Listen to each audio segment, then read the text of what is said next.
Florida judge has ordered the affidavit that was used to justify the raid on Donald Trump's home to be publicly released. Let's go to Washington now, and we're joined by our correspondent Annelise Nielsen. Annelise, what is the latest on this?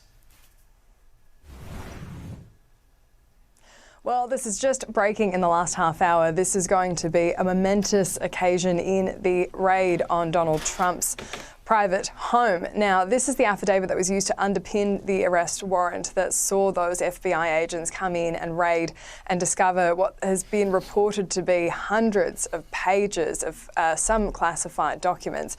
And so what the judge has said today is that there is a public interest in it being released, but this has to be balanced with the security issues, not just the nature of the classified documents themselves, but also the fact that it could compromise the ongoing investigation. And so what he said in part is, based on my independent review of the affidavit, I further find that the government has met its burden of showing that its proposed redactions are narrowly tailored to serve the government's legitimate interest in the integrity of the ongoing investigation.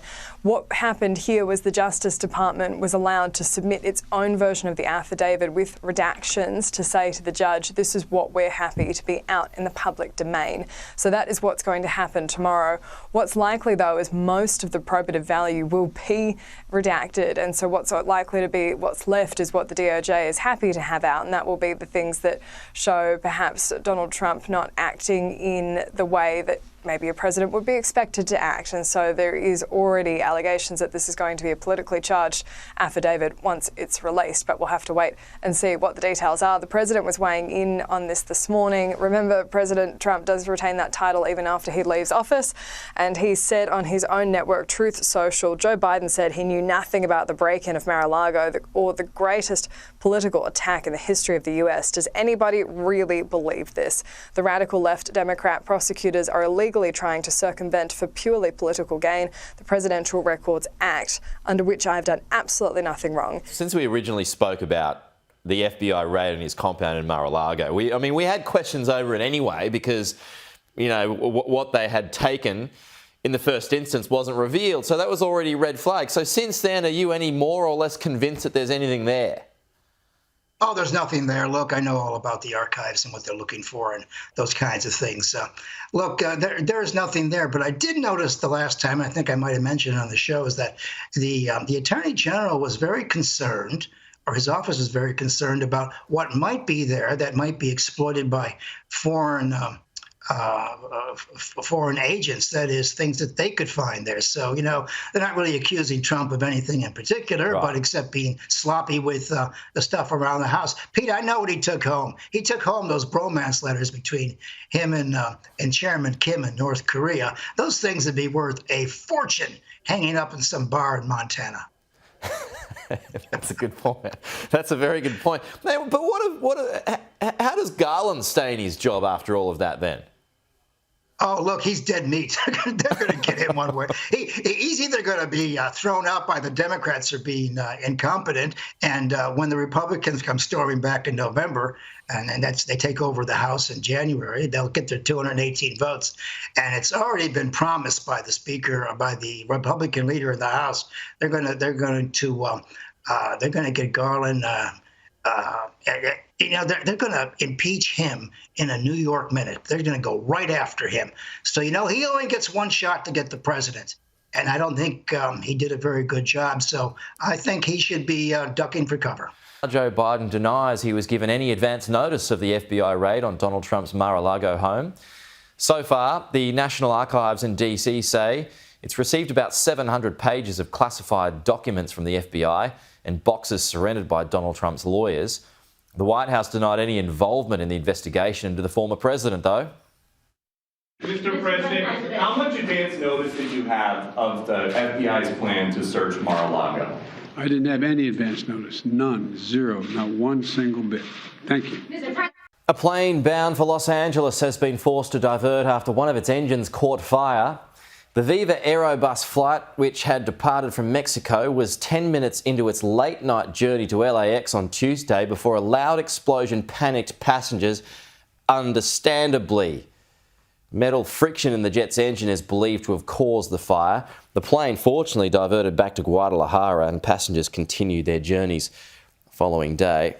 Now, to share with you some personal feelings, folks. I am afraid of flying, and that is exactly why. You would be thinking the worse if you looked out the window and saw that. Glad everyone is okay. And the Finnish Prime Minister has apologised for an inappropriate photo showing two women topless and kissing, apparently taken at her official residence. Sanna Marin said a photo of two well-known Finnish influencers was taken in the guest bathroom at her residence after they attended a music festival in July. She admitted the photo should not have been taken, but nothing extraordinary happened at that get-together. And the Prime Minister, well, he enjoyed a rock star concert in his electorate last night, hours after attending a Labor Party meeting, and no doubt after those figures emerged. Wearing a Joy Division T-shirt, Anthony Albanese and his partner barely had time to sit down at the Gang of Youths gig at the Enmore Theatre before they were spotted by the audience. Noticing the schooner in his hand, concertgoers encouraged him to down the beer, just like Hawkey did, cheering "Here's to Albo." Ever the good sport, he obliged.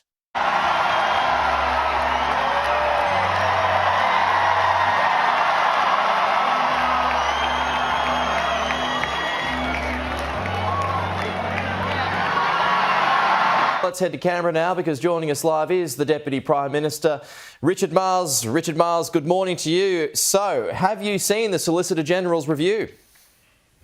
I've not seen the Solicitor General's review, but I understand that we'll be getting that advice later today. But I think there's a real question now for the opposition about how, whatever the legal result is here, what is the political consequence for the actions that Scott Morrison took? And what's really clear is that you've got enormous division within the opposition at the moment between the Leader of the Opposition, who seems to think it's all okay, Karen Andrews, who thinks that Scott Morrison should resign from Parliament. The Liberals actually need to work out what their view is here. There are reports this morning that some of your colleagues have referred to it as a scathing verdict against Scott Morrison. Have you seen anything to suggest that as well?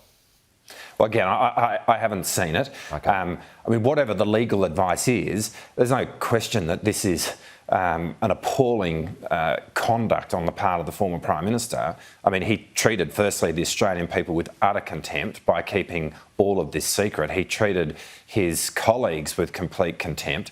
But what he's done is undermined the cabinet process, which is at the heart of the Westminster system. Susan Lee, good morning to you.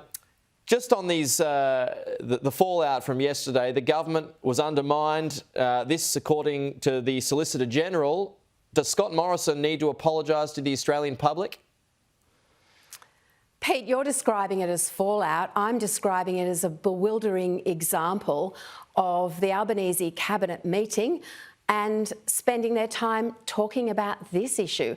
I would have expected they would come bursting out of that cabinet room full of ideas for the Australian people to lower their power prices and address their broken promise, to look at the cost of their mortgage going up next month and feel their pain, and to be concerned about grocery prices. But instead, they seem to have sat at that table, a table that I have sat at over many years, genuinely concerned for the future of Australian small businesses, families, and our futures. And they've decided to yet again stand up and talk about this. Well, I mean, the federal government, our institution, was undermined here, though. It needs to be explored further. Back to the question, does Scott Morrison need to apologise to the Australian public, the people? I don't give my colleagues gratuitous advice about this or any other matter, particularly not over the airwaves, Pete. But what I do note is that the Solicitor General said the appointments were validly made and did express concerns, and there are issues to consider. And what we have said as an opposition is that we will join with the government in considering any reasonable proposals that they put forward. Nearly 14 million Qantas frequent flyers are set to receive a $50 credit as the airline works to rehabilitate its image. A series of sweeteners is an attempt to say thank you to flyers who have persevered with the airline after months of cancellations, customer wait times, lost baggage and delayed departures. When it comes to what you expect from Qantas, it's not good enough. I want to apologise. We've hired 1,500 more people since April. We've adjusted schedules to have more crew in reserve to deal with a 50% jump in sick leave. Transport Workers Union has labelled the benefit scheme a gimmick calling on Qantas to instead appoint a new CEO to bring back highly trained, experienced workers and treat them with respect. Qantas has released its underlying loss, $1.9 billion. Let's bring in Ed Boyd now, who's crunching through all of the detail. Ed, we had Evan Lucas on the program forecasting that the news was not going to be good for Qantas today. So how does it stack up in your view after, as I said, going through all that detail? Yeah, Pete, look, this has sort of come in as analysts expected with a pretty big loss here for Qantas. It's as everyone was expecting. When planes aren't flying as much and there's serious problems with travel and customers and not being on time, your finances are going to take a bit of a hit. So we got the numbers we can put up on the screen. There was some good news for Qantas. Revenue was up significantly as flights started to come back. That was up almost a bit over 50%. So revenue was about $9.1 billion. But underlying loss for Qantas, that's the figure that the chief executive Alan Joyce wants us to look at, was down by $1.9 billion. Statutory loss about $860 million. That takes into account the sale of a big block of land around Mascot Airport. But overall, the group's flying levels for the year averaged about 33% of pre-pandemic levels, but finished the year, so around June 30, at 68%. So airlines, they're starting to pick up again. Yeah. In the results today, Qantas do talk about how many planes were on time. They say at the start of the year, it was 52% in July, planes were on time, so not great, but that increased to 66% in August, and they're expecting more planes to be at 75% by September and 80% in October later this year. So they say they're starting to get a handle on all the congestion at airports around the world, and they're starting to improve that. But obviously it's been tough for customers and for Qantas for the last 12 months. We begin with some positive news on John Farnham.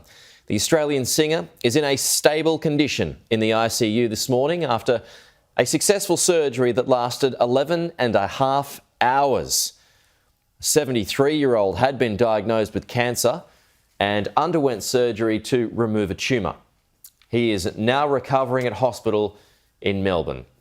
Singer Kate Sobrano paid tribute to John Farnham, tweeting, "Sending my most fervent best wishes to Farnham. Stay strong. We love you, John."